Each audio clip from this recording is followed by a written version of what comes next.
اعوذ باللہ من الشیطان الرجیم بسم اللہ الرحمن الرحیم وَلَقَدْ جَاءَ آلَ فِرْعَوْنَ النُّذُرُ، اسی طریقے سے آل فرعون کے پاس، فرعون کی قوم کے پاس بھی آئے ڈرانے والے، خبردار کرنے والے۔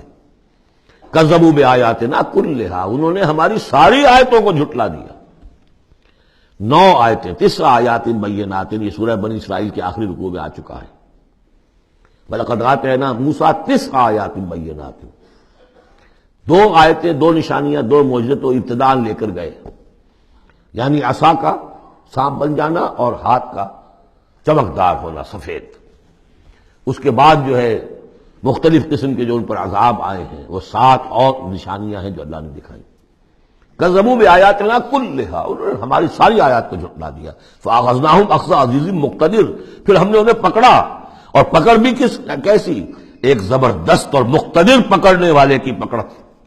وہ پکڑ جو ہے کوئی ایسی کمزور پکڑ نہیں تھی جس سے کوئی نکل بھاگے، جس سے کوئی بچنے کا کوئی امکان ہو۔ عزیز مقتدر، جیسے کوئی زبردست قدرت رکھنے والا جیسے پکڑتا ہے ایسے پکڑا۔ اب یہاں یہ ساری گفتگو کر کے اب روئے سخن ہے حضور صلی اللہ علیہ وسلم اور جو کفار مکہ ہیں۔ اکفارکم خیر من اولئکم، بھلا اے قریش تم سوچو کیا تمہارے کفار جو ہیں، جو تم میں سے جو لوگ جو کفر کر رہے ہیں، وہ بہتر ہیں ان کافروں سے؟ اگر ان پر اللہ کا عذاب آیا تھا تو تم پر کیوں نہیں آ جائے گا؟ اکفارکم خیر من اولئکم ام لکم براۃ فی الزبر، یا تمہارے لیے اللہ تعالیٰ کی طرف سے کوئی فارغ خطی ہے، کوئی ایشورنس ہے کسی سابقہ کتابوں میں کہ تم پر عذاب نہیں آئے گا؟ اگر ان پر عذاب آیا، ان کو اللہ نے ہلاک کر دیا، ان کو برباد کر دیا، تو کون سی رکاوٹ ہے؟ کیوں نہیں تم پر آئے گا؟ ام یقولون نحن جمیع منتصر، کیا ان کا خیال ہے کہ ہماری بڑی جمعیت ہے، ہم طاقتور ہیں اور ہم بدلہ لینے پر قادر ہیں؟ سیہزم الجمع ویولون الدبر، ان قریب ان کی جمعیت شکست کھا جائے گی۔ آخر غزوہ بدر میں کیا ہوا؟ ویولون الدبر، اور وہ پیٹھ دکھائیں گے اور بھاگیں گے۔ تو روایت سیرت میں جو آتا ہے واقعہ کہ حضور نے جو طویل دعا کی اور طویل سجدہ کیا بدر سے ایک شب پہلے، طویل ترین دعا آپ نے کی، طویل ترین سجدہ کیا، اس میں جو دعا کی اس میں یہاں تک الفاظ آئے کہ اللہ اگر یہ سب ہلاک ہو گئے جو میری 15 برس کی کمائی ہے جو میں نے لا کر میدان میں ڈال دی ہے، پھر قیامت تک تیری بندگی کرنے والا کوئی نہیں ہوگا۔ کیوں؟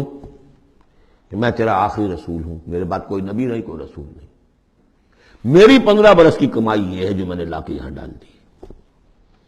تو اس کے بعد پھر حضرت ابوبکر نے بھی کہا، وہ پہرے پر کھڑے ہوئے تھے کہ بس حسبک حسبک، حضور بس کیجئے بس کیجئے، لیکن عین اسی وقت پھر یہ آپ نے سر اٹھایا تو کہا، یہی آیت پڑھتے ہوئے آپ کی زبان مبارک پر یہ آیت جاری تھی اس وقت، سیہزم الجمع ویولون الدبر، یہ جمعیت جو ہے 1000 کی یہ شکست کھا جائے گی اور یہ سب پیٹھ دکھا کر بھاگیں گے۔ بل الساعۃ موعدہم والساعۃ ادھیٰ وامر، بلکہ یہ تو چھوٹے موٹے عذاب ہیں جو دنیا میں آئیں گے، شکست ہو جائے گی اور کچھ مارے جائیں گے 70 ان کے، یا کچھ اور ہو جائے گا، یا ذلت ہو جائے گی، رسوائی ہو جائے گی۔ سن 9 ہجری میں اعلان عام کر دیا جائے گا قتل عام کا، اور پھر یہ جو ہے پھر یہ ایمان لائیں گے یا عرب چھوڑ کے بھاگ جانے پر مجبور ہو جائیں گے۔ لیکن یہ چھوٹی چیزیں ہیں۔ بل الساعۃ موعدہم، اصل جو ان کی وعدے کا وقت ہے وہ ہے قیامت۔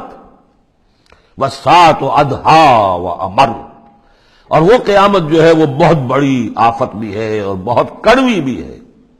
مرن کہتے ہیں کڑوے کو، اور امر سب سے زیادہ کڑوی۔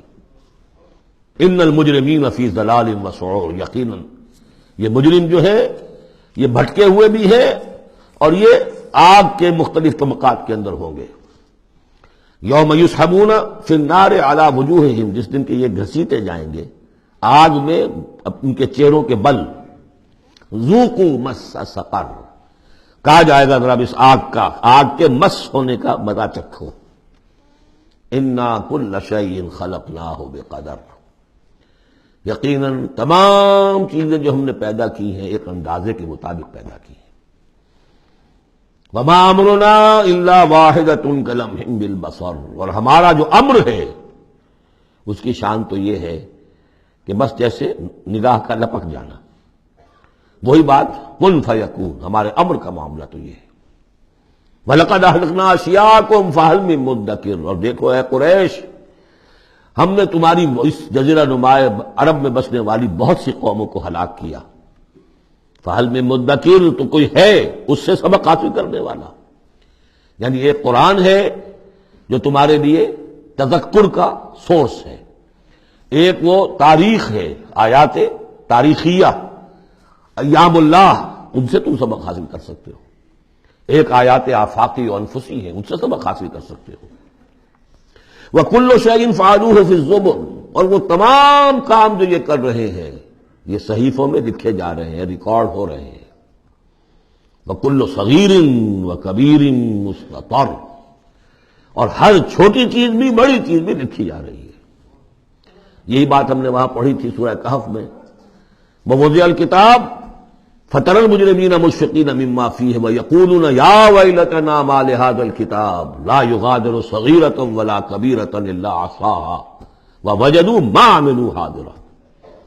اس وقت وہ کافر چیخ اٹھیں گے کہ یہ کیسی کتاب ہے، کیسا اعمال نامہ ہے، کیسا ریکارڈ ہے کہ اس نے کسی چھوٹی سی چھوٹی مائنوٹس ڈیٹیلز کو بھی کمٹ نہیں کیا ہے، بڑی چیزیں بھی ہیں چھوٹی بھی ہیں۔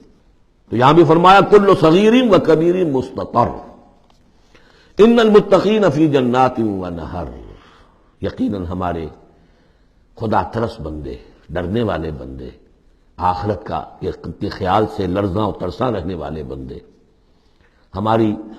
ہمارے احکام کی پابندی کرنے والے بندے، دنیا کی زندگی میں پھونک پھونک کر قدم رکھنے والے بندے، وہ ہوں گے باغات میں اور نہروں میں، چشموں میں۔ فی مقعد صدق عند ملیک مقتدر، ان کا بہت اعلیٰ رتبہ ہوگا۔ قدم صدق، یہ سورہ یونس میں بھی آ چکا ہے، قدم صدق عند ربہم، عند ملیک، اس بادشاہ کے مقرب ہو جائیں گے، قریب ہوں گے، مقتدر، شہنشاہ ارض و سما جو مقتدر ہے اس کے مقربین میں ان کا شمار ہوگا۔ اللہم ربنا اجعلنا منہم، اللہم ربنا اجعلنا منہم، اللہم ربنا اجعلنا منہم، آمین یا رب العالمین۔ صدق اللہ العظیم۔